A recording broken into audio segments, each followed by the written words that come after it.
The theme song for the kids show, Arthur, gives me mad Salvia vibes.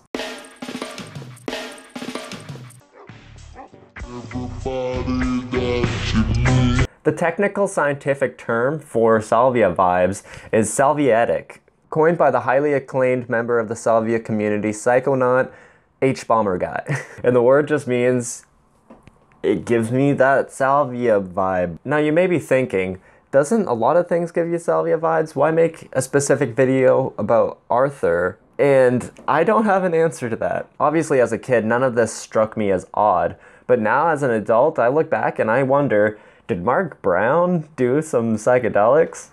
No, probably not. He's pretty straight edge. However, the animators, maybe. Now, without further ado, let's get into this theme song. The song was written by Ziggy Marley and the Melody Makers, and oh boy, does it slap.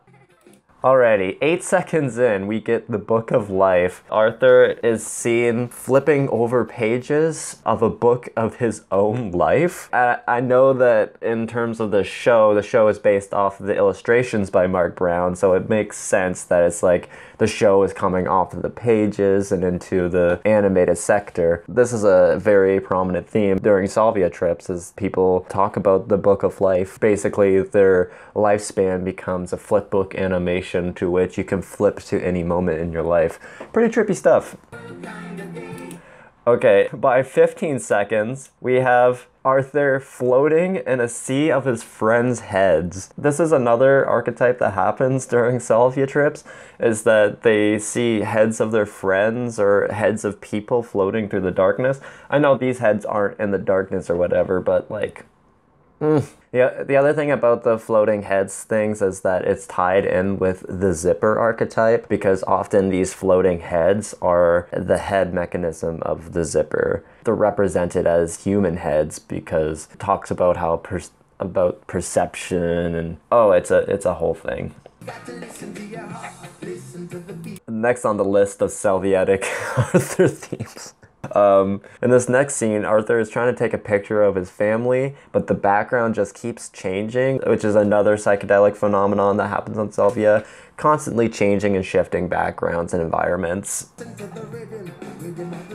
Okay, this line always got me. Everything in this song by Ziggy Marley makes sense, and it's wholesome AF. It's about friendship, working together, learning, being excited about life and the opportunity to have life, being a kid. Although this one line just seems to stand out amongst the rest because it makes no sense to me. It's cool and trippy or whatever. So this line is, you gotta listen to your heart and listen to the beat. Makes sense to me, follow your heart. The next line, listen to the rhythm of the street. It sounds really cool, but what the fuck does that mean? What does it mean? Listen to the rhythm of the street?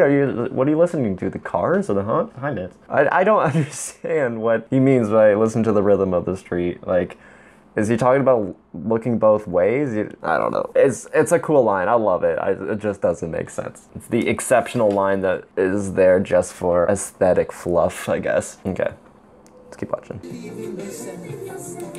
Like, oh my god, this scene, he's like coming out of the brick wall onto a street inside of a 2D page. Like, holy shit, Salvia vibes. I don't know like what it is about Salvia, but where it really diverges from DMT in my opinion is that a lot of times like with DMT it's like astral, alien, galactic, Atlantis, like all these like really fantastical things. Whereas with Salvia trips, a lot of times it's like, it's still trippy beyond comprehension, but there's a lot of themes about the suburban environment that's worked into hallucinogenic landscapes. So bricks, streets, alleyways, all these things are worked into it, so like it provides like a much more gritty experience. It can feel like being concrete a bit too, not to mention the 2Difying, being flattened into a plane. So to see Arthur coming out of a brick wall within a book on the street, it's just like, ooh. You know, before Salvia, I never thought red brick was aesthetic, but now I'm just like, I eat that shit up. Buster, yeah. More changing environments.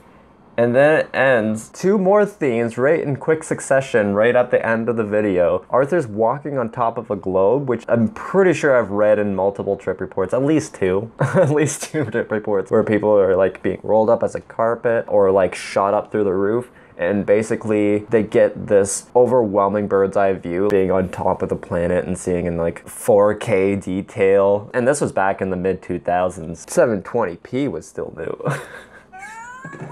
And then just to cap it off, we get the last Salvia type theme, and that's being on the television. This is another theme of feeling like you're on a television show. I've had a couple anecdotal stories coming from friends. One of my friends came back from shooting out into outer space after tripping on Salvia and came back to think they were actually on a children's show, and they gave their friend a juice box and like looked to the invisible camera to talk about the vitamins and how healthy juice is. Make sure you eat your juice. And then my other friend who smoked it said that they were seeing themselves as if from a third person point of view, and there was another camera on them, and the camera just kept panning to the side, and so he felt like he had to keep up with the camera and ended up falling off the piano bench or something like that. Be careful, folks. So yeah, within that 1:05 video, there was like,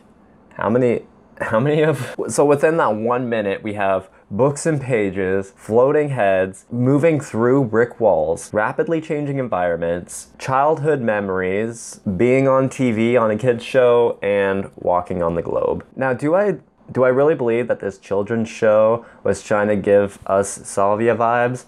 Of course not. And I think, like, especially when it comes to early 2000s and 90s cartoons, you'll get a lot of those vibes. Some other examples is the Magic School Bus or Fraggle Rock. These shows were just like straight up trippy. Us as kids, we were just like, what the fuck? And I think this actually worked the other way around, that I don't think it was Salvia that inspired these children's shows.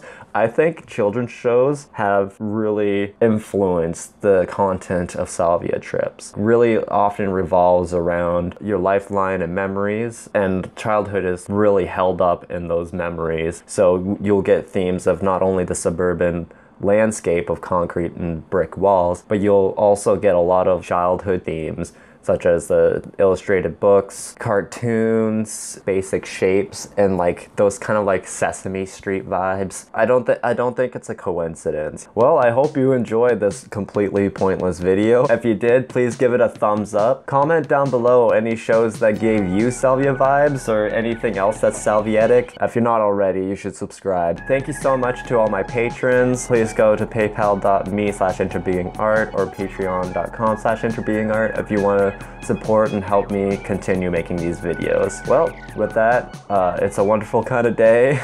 Gotta listen to your heart. You have to open up your eyes, get together and make things better by working together. You know, that kind of stuff. All right, bye.